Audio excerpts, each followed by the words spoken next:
Bismillahirrahmanirrahim. Assalamualaikum warahmatullahi wabarakatuh. Alhamdulillahi rabbil alamin. Wal aqibatu lil muttaqin. Wala udwana illa 'alal zalimin. Wassalatu wassalamu ala nabiyyina Muhammadin wa ala alihi wa ashabihi wa man tabi'ahum bi ihsanin ila yaumiddin. Ashhadu an la ilaha illallah wahdahu la syarika lah wa ashhadu anna Muhammadan abduhu wa rasuluhu la nabiyya ba'dah. Ya ayyuhalladzina amanu taqullaha haqqa tuqatih wa la tamutunna illa wa antum muslimun. Kaum muslimin dan muslimah pemirsa yang dimuliakan oleh Allah Subhanahu wa taala, marilah kita senantiasa mensyukuri nikmat dan karunia yang Allah berikan kepada kita semuanya. Di antara nikmat dan karunia yang Allah berikan kepada kita adalah alam semesta yang kita tempati ini. Begitu indah ciptaan Allah dan begitu luasnya, terbentang luas alam ini. Kita ingin tahu betapa besarnya nikmat dan karunia Allah. Coba sekejap kita pejamkan mata, maka gelaplah pemandangan kita. Tidak ada sama sekali yang bisa kita lihat. Namun ketika mata kita buka, terlihatlah nikmat Allah yang sangat luas ini. Namun kadangkala kaum muslimin dan muslimah yang dimuliakan Allah, nikmat Allah yang berupa alam semesta yang sangat luas ini terasa sempit bagi seseorang yang hatinya sempit. Maka seorang yang hatinya lapang, dilapangkan oleh Allah, maka dia merasa tenang, bahagia, nyaman hidupnya di muka bumi yang amat luas ini. Maka lapang hati adalah nikmat yang sangat besar yang dimiliki oleh seseorang.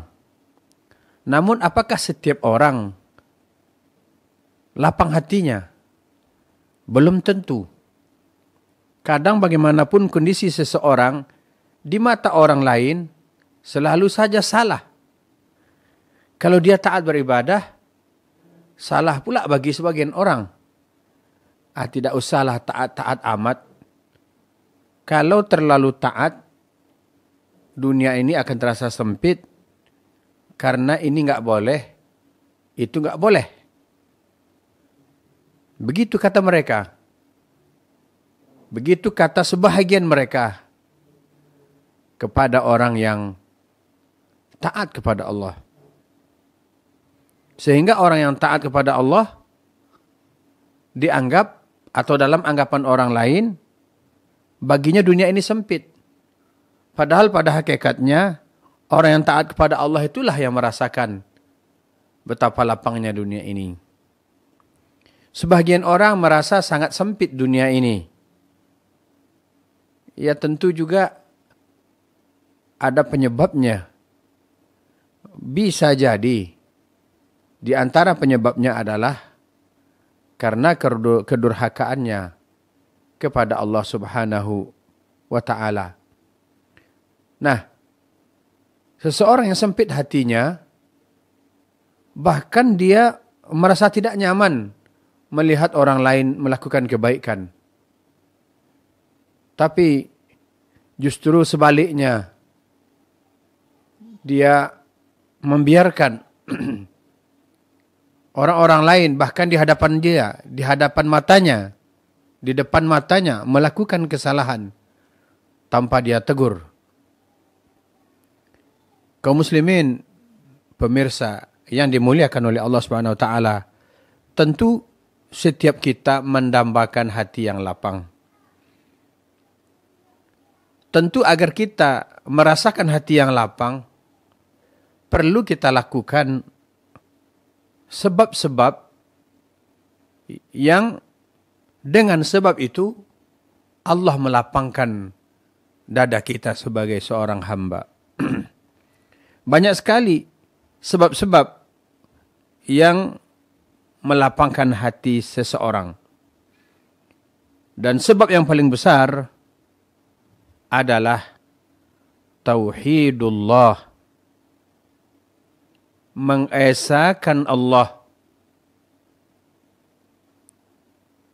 Dan sebab terbesar seseorang menjadi sempit hatinya karena dia menyekutukan Allah. Mentauhidkan Allah, mengesahkan Allah dalam rububiyahnya. Kita meyakini bahwa Allah lah satu-satunya pencipta alam semesta, pemilik alam semesta, pengendali alam semesta. Allah yang menghidupkan, Allah yang mematikan, Allah lah yang menyembuhkan bila seseorang sakit, Allah lah yang memberikan rezeki. Nah, jika kita faham ini, maka hati kita akan menjadi lapang. Kemudian mengesahkan Allah dalam uluhiyahnya. Karena Allah lah satu-satunya pencipta, pemilik, pengendali alam semesta, yang menghidupkan dan yang mematikan hamba-hambanya, yang menyembuhkannya dari sakit, yang memberinya rezeki.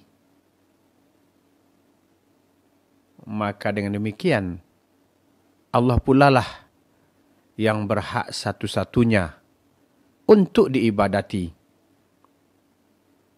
Maka setiap manusia pada hakikatnya dia dapat perintah untuk mengesahkan Allah. Wa'budullaha wa la tusyriku bihi syai'a. Sembahlah oleh kalian hanya Allah saja, dan jangan kalian sekutukan dia dengan apapun jua.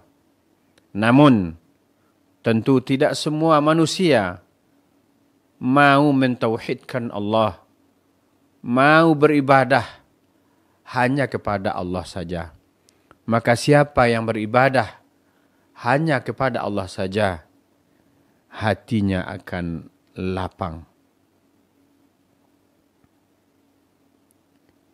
Kemudian, mentauhidkan Allah di dalam asma' wa sifatnya. Mengesahkan Allah dengan nama-nama dan sifat-sifatnya. Nama-nama yang mulia. Sifat-sifat yang mulia yang ada pada Allah. Allah Maha Pencipta, Al-Khaliq, Ar-Raziq atau Ar-Razzaq, yang Maha Pemberi rezeki. Al-Ghaffar, yang Maha Mengampuni. Al-Qawiyul Matin, yang sangat kuat dan sangat kokoh. Maka kita meyakini Allah memiliki nama dan sifat yang agung dan mulia. Kita meyakini Allah lah sang pencipta satu-satunya. Allah pula lah yang berhak untuk diibadati satu-satunya. Allah memiliki nama dan sifat yang mulia. Keyakinan yang menancap di dalam hati kita itu, itulah yang disebut dengan iman. Allah berfirman, "Man amila salihan min dzakarin aw untha wa huwa mu'min falanuhyiyannahu hayatan thayyibah." Siapa saja yang melakukan amal soleh, baik dia laki-laki dan perempuan, dan dia beriman kepada Allah, tentu dengan iman yang sesungguhnya, maka kata Allah, sungguh akan kami beri dia kehidupan yang baik. Di antara kehidupan yang baik atau tanda-tanda kehidupan yang baik di muka bumi ini adalah seseorang lapang hatinya. Allah Subhanahu wa taala berfirman, "Faman syarahallahu sadrahu lil Islam, fahuwa ala nurim min rabbih."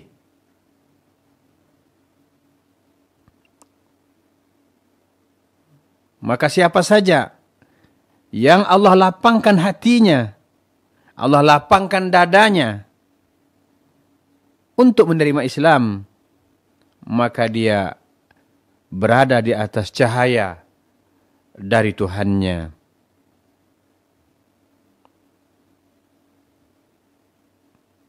Dan sebaliknya, wa man yurid an yudillahu yaj'al sadrahu dayyiqan haraja ka'annama yas'adu fis sama'. Adapun seorang yang disesatkan oleh Allah, adapun jika Allah ingin menyesatkan seorang hambanya, Allah jadikan dadanya sempit sebagaimana dia naik ke langit. Semakin tinggi, semakin naik ke arah langit, semakin sedikit oksigen yang bisa dihirup, maka semakin terasa sempit dada. Begitulah perumpamaan yang Allah berikan kepada orang yang disempitkan dadanya, seakan-akan dia naik ke langit.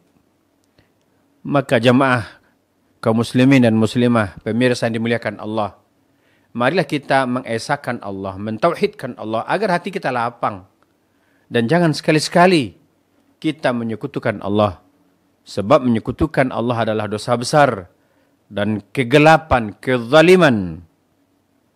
Maka dengan demikian, bila seorang hamba menyekutukan Allah, maka Allah akan sempitkan dadanya. Alam ini terasa sangat sempit baginya, walaupun alam ini sangatlah luas. Yang kedua, di antara penyebab lapang hati bagi seseorang adalah al-ilmu bil kitabi was sunnah. Dia berilmu terhadap Al-Quran dan sunnah. Dia pelajari Al-Quran, dia baca, dia fahami, dia pelajari kandungan-kandungan ayatnya. Begitu juga dia pelajari sunnah-sunnah Nabi SAW. Dia terapkan sunnah-sunnah Nabi, maka hatinya akan jadi lapang. Seseorang berilmu terhadap Al-Quran dan sunnah, maka hatinya lapang. Karena apa? Karena jika dia beramal, amalnya sudah berdasarkan kepada Al-Quran dan sunnah, dan tidak ada lagi keraguan-raguan terhadap apa yang dia perbuat, apa amalan yang dia lakukan, karena dia sudah melakukannya seperti apa yang diperintahkan oleh Allah dan dicontohkan oleh Rasulullah sallallahu alaihi wasallam. Maka jika seseorang memahami Al-Quran dengan baik, memahami sunnah-sunnah Nabi sallallahu alaihi wasallam, kemudian mengamalkannya, mengamalkan Al-Quran, mengamalkan sunnah Nabi, maka itulah sebagai sebab hatinya lapang. Sebaliknya, seseorang yang jahil terhadap Al-Quran dan sunnah Nabi, bahkan dia mengaku sebagai Muslim, membacanya saja dia tidak bisa, apalagi memahaminya. Terkadang dia mengukur kebenaran hanya dengan hawa nafsunya. Sekalipun kita bacakan kepadanya ayat Al-Quran, sekalipun kita bacakan kepadanya hadis-hadis Nabi, kita jelaskan kepadanya sunnah-sunnah Nabi, tetap saja dadanya menjadi sempit. Bahkan dia akan menantang. Kalau di sini tidak bisa diterapkan Al-Quran, kalau di sini tidak bisa diterapkan hadis-hadis atau sunnah-sunnah Nabi itu, di sini cukup bagi kami kebiasaan yang sudah diamalkan secara turun-menurun. Akhirnya apa? Jika dia melihat orang-orang mendakwahkan Al-Quran, mendakwahkan sunnah-sunnah Nabi, justru sempit dadanya. Nah, inilah penyakit yang menjangkiti sebahagian kaum muslimin. Mereka malas belajar Al-Quran, mereka malas memahami Al-Quran, Mereka malas belajar hadis-hadis Nabi SAW. Malas menerapkan sunnah-sunnah Nabi SAW. Amalan-amalannya cukup dengan apa yang dia dapati, diwariskan dari kebiasaan-kebiasaan yang ada di tempat dia tinggal. Sehingga ketika ada seorang amalannya berdasarkan Al-Quran, berdasarkan sunnah-sunnah Nabi, maka baginya justru itu yang dia katakan sebuah kesesatan. Maka sesak, sempit dadanya melihat orang-orang tersebut. Semoga kaum muslimin ditunjuki oleh Allah agar mereka tahu, agar mereka yakin bahwa sebenar-benar petunjuk yang dibawa oleh Nabi SAW, sebenar-benar perkataan adalah firman Allah, yakni Al-Quranul Karim. Kemudian yang ketiga, di antara penyebab lapang hati adalah mahabbatullah azza wa jalla, mencintai Allah Subhanahu wa taala. Allah sudahlah sangat cinta kepada kita. Alam ini Allah ciptakan untuk kita tempati, untuk kita nikmati, untuk kita gunakan, untuk kita manfaatkan. Allah hanya menginginkan dari kita beribadah kepadanya. Walaupun semua kita beribadah kepadanya, dia tidak akan tambah mulia, karena Allah sudah mulia. Bahkan sebaliknya, jika kita atau manusia semua, bahkan bangsa jin semuanya, tidak ada yang beribadah kepada Allah, juga tidak akan mengurangi kemuliaan Allah. Jadi, jika kita diwajibkan beribadah kepadanya, diwajibkan tunduk patuh kepadanya, itu sebagai bentuk syukur, mewujudkan syukur atas nikmat dan karunia yang Allah berikan. Allah berikan nikmat dan karunia itu kepada hambanya, karena Allah cinta kepada hambanya. Maka kita hendaklah kita mencintai Allah, melebihi cinta kita kepada diri kita sendiri dan kepada makhluknya. Hendaklah kita cinta kepada Allah, tentu juga kepada Rasulnya, melebihi cinta kita kepada diri sendiri. Jika Allah telah menetapkan, maka tidak ada pilihan bagi kita kecuali sami'na wa ata'na. Kami dengar dan kami taati. Bahkan jika kita tidak mencintai Allah, Allah pun tetap sayang kepada kita di ulur-ulur waktu. Namun jika tidak juga kembali kepadanya, maka pada akhirnya pun Allah akan murka. Maka mari kita cinta kepada Allah, karena Allah sudah sangat cinta kepada hamba-hambanya. Yang keempat, penyebab hati menjadi lapang adalah zikir. Selalu ingat pada Allah. Banyak bacaan-bacaan zikir yang diajarkan oleh Rasul sallallahu alaihi wasallam. Di antaranya, Subhanallah, walhamdulillah, wa la ilaha illallah, Allahu akbar. Kita baca dengan sempurna sebagaimana yang disunnahkan. Baik kita baca bersambung semuanya, atau kita baca terpisah. Bacaan bersambung semuanya, Subhanallahi walhamdulillahi wa la ilaha illallah wallahu akbar.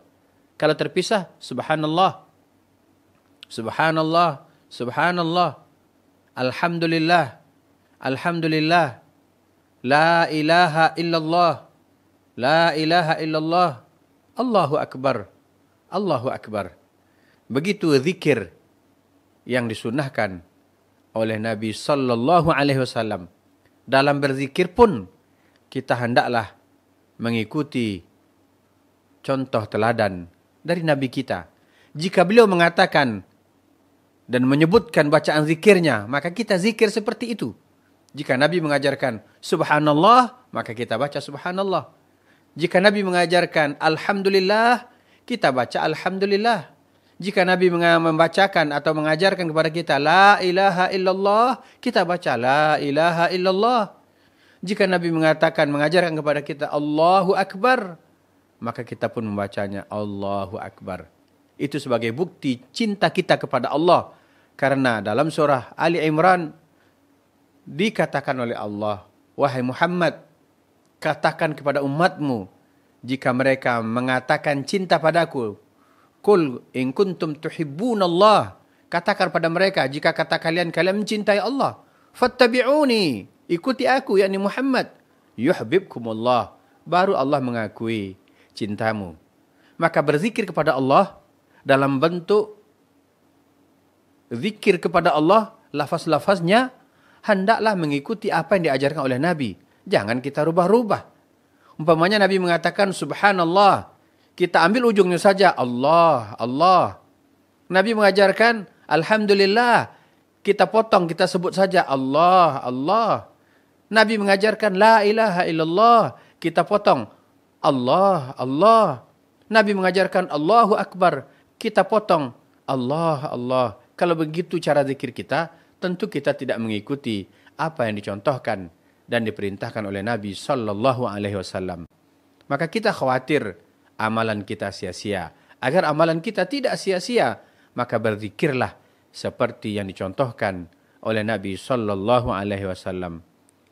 Zikir-zikir yang lain, subhanallah wa bihamdih, subhanallahil azim.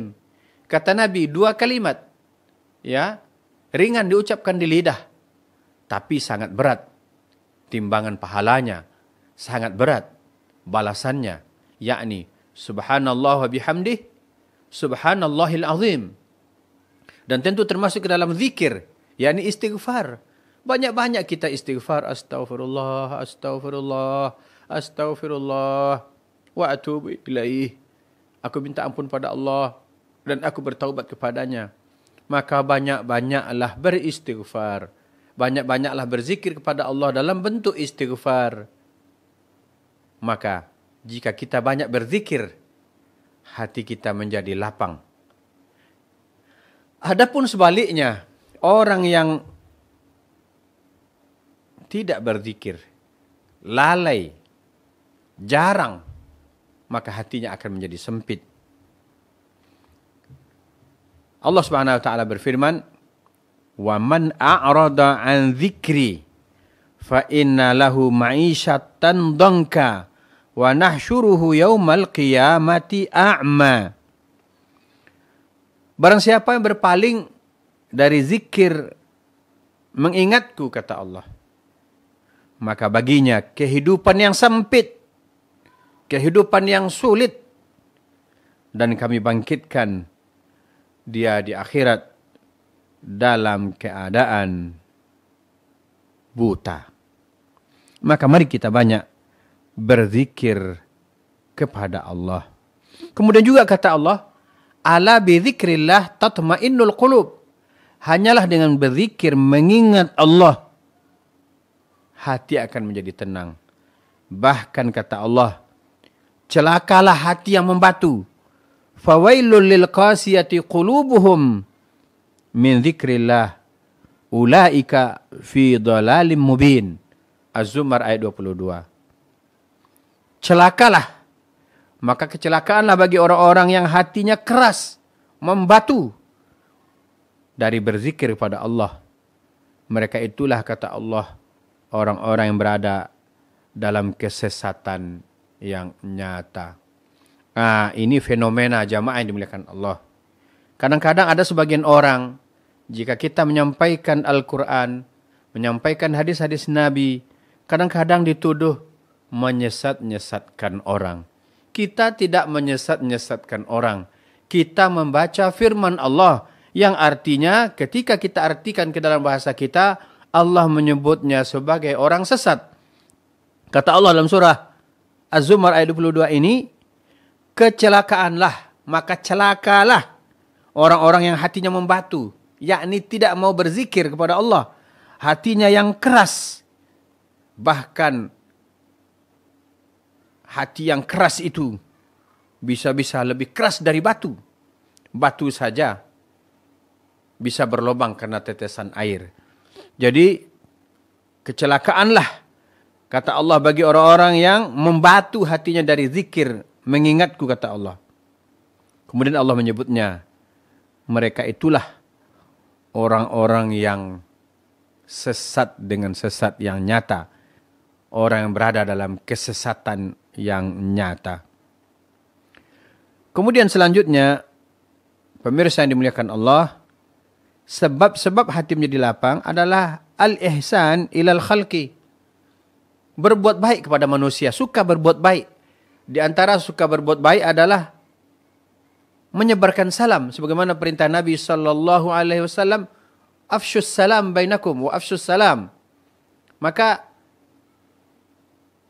tebarkanlah salam, ucapkanlah salam. Assalamualaikum warahmatullahi. Assalamualaikum warahmatullahi wabarakatuh. Kita ucapkan salam hangat. Kita rendah hati. Kita tidak sombong kepada saudara-saudara kita. Kita tidak sombong kepada sesama hamba Allah yang beriman. Kita suka membantu. Kita peduli. Kita ikut sedih dengan kesedihan mereka. Bahkan kita tidak hasad, tidak iri, tidak dengki dengan kebaikan yang mereka dapat. Bahkan kita ikut senang. Itu di antara al-ihsan ilal khalqi. Kita berbuat baik kepada manusia. Berbuat baik kepada manusia adalah suatu perbuatan yang melapangkan dan meringankan hati.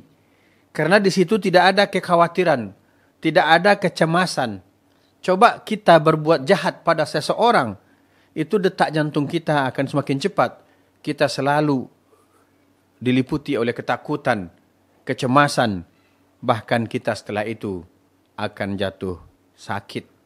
Hati jadi sempit, kepala pusing, dan jantung berdebar-debar. Dan selalu berada di dalam kecemasan dan ketakutan.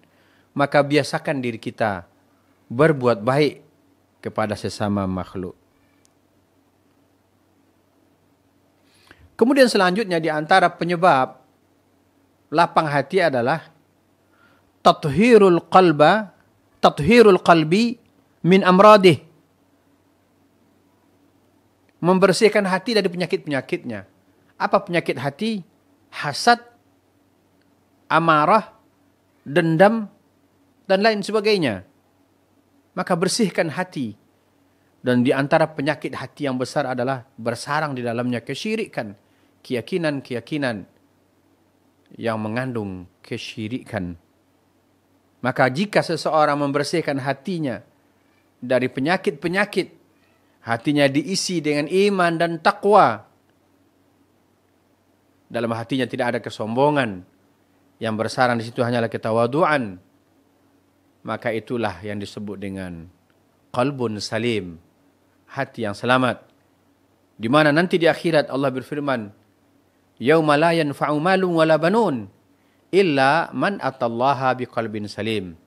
Pada hari itu, pada suatu hari nanti, tidak lagi berguna harta dan anak-anak kecuali siapa yang datang menghadap Allah membawa hati yang selamat.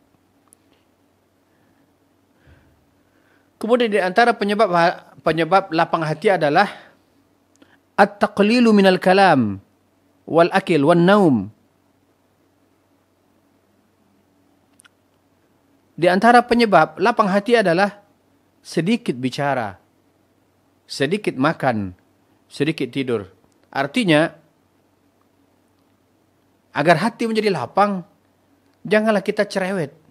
Istilah sekarang, kita ngomong satu, dia balas 10 omongan.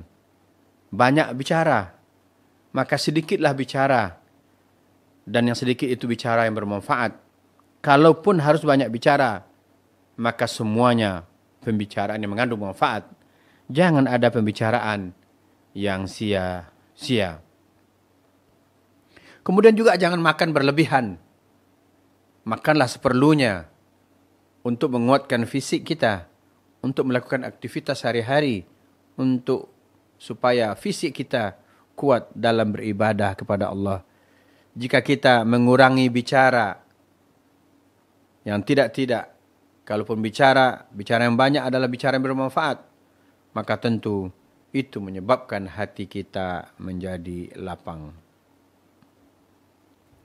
Kemudian di antara hal yang menyebabkan hati menjadi lapang adalah suka memaafkan kesalahan orang.